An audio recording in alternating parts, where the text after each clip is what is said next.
मैं हूं Dinesh क्यूरा। News time पे आपका स्वागत है। आरबीआई की रिपोर्ट आई और उसके बाद में बहुत सारे कमेंट्स आ गए।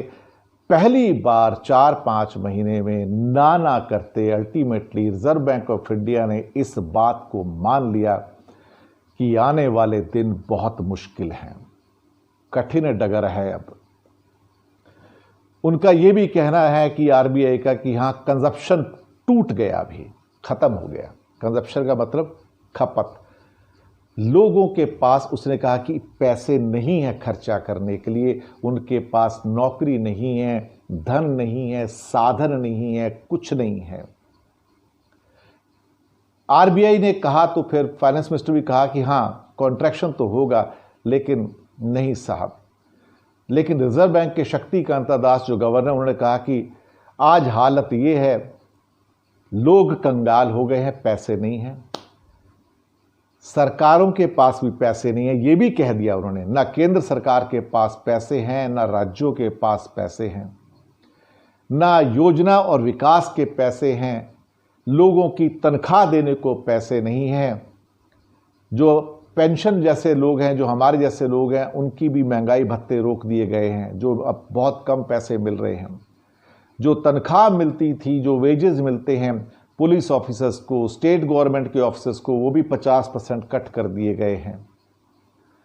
टीचर्स को 4-4, 5-5 महीने से तनख्वाह नहीं मिल रही है। वो सिपाही और डॉक्टर जो फ्रंट लाइन वॉरियर्स हैं, उनको 1-1, 1.5 महीना तनख्वाह नहीं मिल रही है। लंबी मंदी के दौर में भारत चला गया है।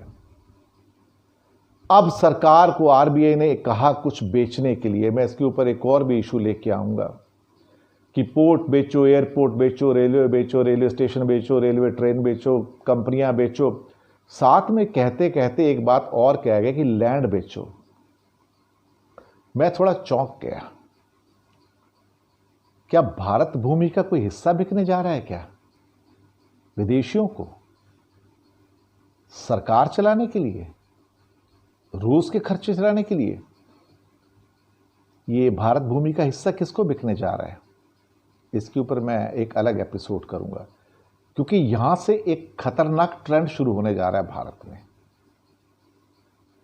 ये ट्रेंड हमें कहां लेके जाएगा पता नहीं। जब पैसे ना हो तो घर के गहने बेचो, सारी कंपनियां बेच दो, सारे एसेट बेच दो, सरकारी कर्मचारियों की तनख्वाह काट दो, जो सप्लायर्स जो सरकार को सप्लाई करते हैं उनको पैसे ना दो, पेमेंट्स ना दो। 20 लाख के पैकेज में, 20 लाख करोड़ के पैकेज में आम इंसान को कुछ नहीं मिला। और अब 1 सितंबर से 2 दिन बाद सारे बैंक कहेंगे जो आपने ईएमआई नहीं चुकाए अब तक, अब चुकाओ, ब्याज के ऊपर ब्याज देके। 50 लाख की नौकरी चली गई जुलाई में, जो नौकरी पेशा थे। 2 करोड़ की पहले चली गई थी।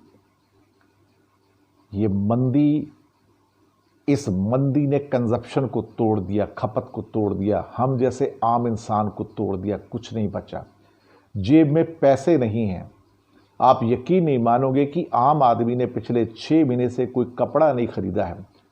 मैंने भी एक्चुअली कोई क्लोथ नहीं खरीदा है पिछले 6 महीने से, मैं आपको बताऊं। नहीं तो कहीं ना कहीं बाजार जाकर कोई शर्ट, कोई ट्राउजर, कुछ ना कुछ खरीदा। 6 मंथ से कुछ परचेज नहीं किया है। Restraining my self. पॉकेट में इतना पैसा तो होना चाहिए। सरकार स्टेट्स को पेमेंट नहीं कर पा रही है, तो कंपनियां कैसे पेमेंट करेंगी अपने एम्प्लॉय को? सरकार अपने एम्प्लॉयज को पेमेंट नहीं कर रही हैं, तो कंपनियां कैसे अपने एम्प्लॉयज को पेमेंट करेंगी तनख्वाह का? हमारे पास एक अर्थव्यवस्था को संभालने के लिए 3-4 चीजें होती हैं, कॉम्बिनेशन जिसे कहते हैं। एक, कैपिटल, पूंजी, मनी नहीं है। दूसरी, टेक्नोलॉजी नहीं है। हर चीज के लिए फॉरेन का मुंह देखना पड़ता है, हमारे पास कोई टेक्नोलॉजी नहीं है। एक्सपोर्ट्स 6 साल से रुके पड़े, जहां थे वहीं पर है। $320 बिलियन पे, $1 भी नहीं बढ़ा उसके अंदर।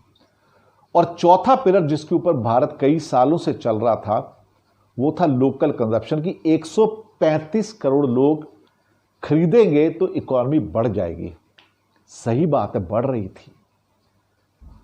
पूंजी नहीं थी, कैपिटल नहीं थी, पहला टेक्नोलॉजी नहीं थी, एक्सपोर्ट्स नहीं थे, पर कहीं ना कहीं लोकल जो कंजप्शन थी वो थी, धीरे धीरे बढ़ रही थी, इकोनॉमी चल रही थी।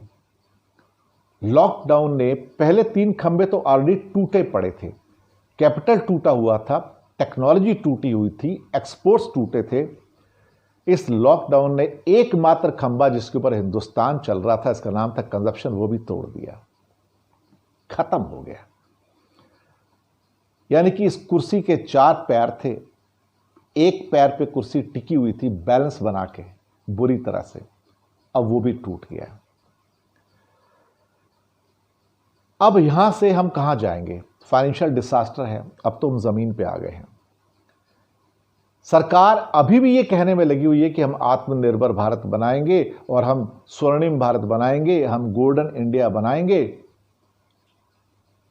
हमारी हालत गरीबी वाली, जनता का हाल बदहाल, कंगाल, जिनके पास रोटी खाने को पैसे नहीं है, 100 करोड़ लोगों के पास इस देश में, जिन्हें 5 किलो फ्री अनाज दिया जा रहा है ताकि तुम भूखे ना मरो। वो देश आज की तारीख में अगर कुछ खरीदेगा ही नहीं और खरीद सकता नहीं, तो इकोनॉमी कहां से रिवाइव होगी? ये सोचने वाली बात है।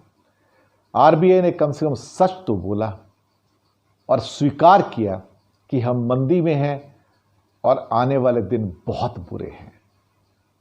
यही हकीकत है, यही नया हिंदुस्तान है। शुक्रिया आपका हमारे साथ बने रहने के लिए। फीडबैक दीजिएगा।